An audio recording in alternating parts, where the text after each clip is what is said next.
الحمدللہ رب العالمین والصلاة والسلام علی رسولہ الکریم وعلی آلہ واصحابہ اجمعین، اما بعد فاعوذ باللہ من الشیطان الرجیم،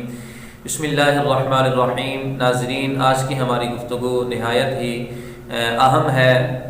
زکوٰۃ کے متعلق۔ مسئلہ یہ ہے کہ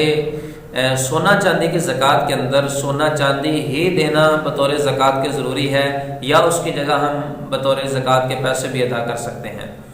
کیونکہ ضروری نہیں کہ جو سونے چاندی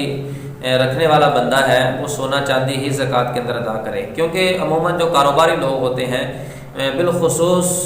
جو سنار لوگ ہوتے ہیں، سونا چاندی کا کاروبار کرنے والے، تو ان کی کوشش ہوتی ہے کہ ہمارے پاس سونا اور چاندی جمع ہو، تو وہ چاہتے ہیں کہ ہم سونا چاندی ادا نہ کریں بلکہ اس کی جگہ پیسے دے لیں، تاکہ جو ان کا کاروبار کا جو معاملہ ہے وہ بھی چلتا رہے۔ تو اس حوالے سے حکم شرع کے اندر اس چیز کی بالکل وضاحت فرما دی گئی۔ علماء نے کتب کے اندر جو ہے نا اس چیز کی صراحت فرمائی ہے کہ سونا چاندی کی زکوٰۃ کے اندر سونا چاندی ہی دینا ضروری نہیں ہے۔ سونا کسی بندے کے پاس 7.5 تولے کم از کم موجود ہے تو اس کی زکوٰۃ میں اس کا جو 2.5% ہے وہی دینا ضروری نہیں ہے۔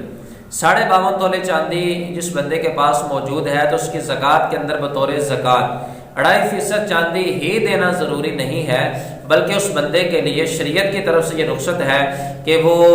سونے کے زکوٰۃ میں سونا بھی دے سکتا ہے اور پیسے بھی دے سکتا ہے، چاندی کے زکوٰۃ کے اندر چاندی بھی دے سکتا ہے اور پیسے بھی دے سکتا ہے۔ اس میں شرعی اعتبار سے کوئی تقیید یا کوئی مذاکرہ نہیں ہے۔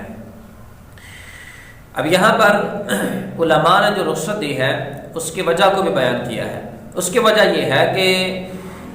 سونا چاندی کی جو زکوٰۃ ہے یا جو مطلقاً اللہ تعالیٰ کی طرف سے زکوٰۃ کا معاملہ ہے، یہ فقراء کی حاجت کو پورا کرنے کے اعتبار سے حکم ہے، تاکہ لوگ زکوٰۃ ادا کریں اور فقراء اس سے اپنی ضروریات اور حاجات کو مکمل کر سکیں۔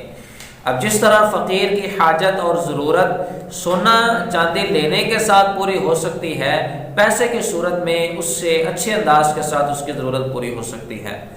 کیونکہ ہر وقت فقیر کو سونا چاندی کی ضرورت نہیں رہتی ہے، یا اس کے علاوہ سائمہ جانور ہے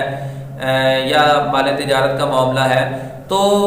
ہر وقت فقیر جو ہے نا وہ اسی چیز کا محتاج نہیں ہوتا۔ زندگی کے کئی شعبہ جات ہیں اور کئی احوال ہیں، کسی وقت بندے کو کسی چیز کی ضرورت ہوتی ہے، کسی وقت کسی اور چیز کی ضرورت ہوتی ہے، تو لہٰذا انسان کی جو ضروریات ہیں وہ مختلف ہیں، تو مختلف جو ضروریات ہیں ان کا پورا ہونا صرف سونے چاندی کے متعلق نہیں، بلکہ فقیر بھی عموماً کوشش کرتے ہیں کہ ان چیزوں کو سیل کر کے اپنی بقیہ ضروریات کو پورا کر سکیں۔ لہٰذا شریعت مطہرہ نے اس چیز کی رخصت دی ہے کہ جو فقیر کی حاجت ہے اس کو پورا کیا جائے، اور فقیر کی جو حاجت ہے یہ سونا چاندی کے بنسبت پیسوں کے ساتھ اچھے اور احسن انداز کے ساتھ پوری ہو سکتی ہے۔ لہٰذا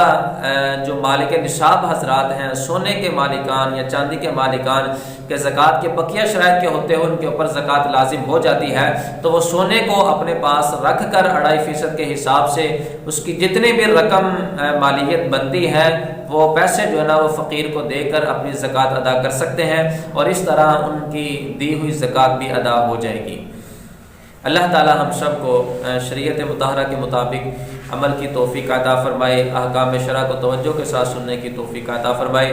آمین بجاہ النبی الامین صلی اللہ علیہ وسلم۔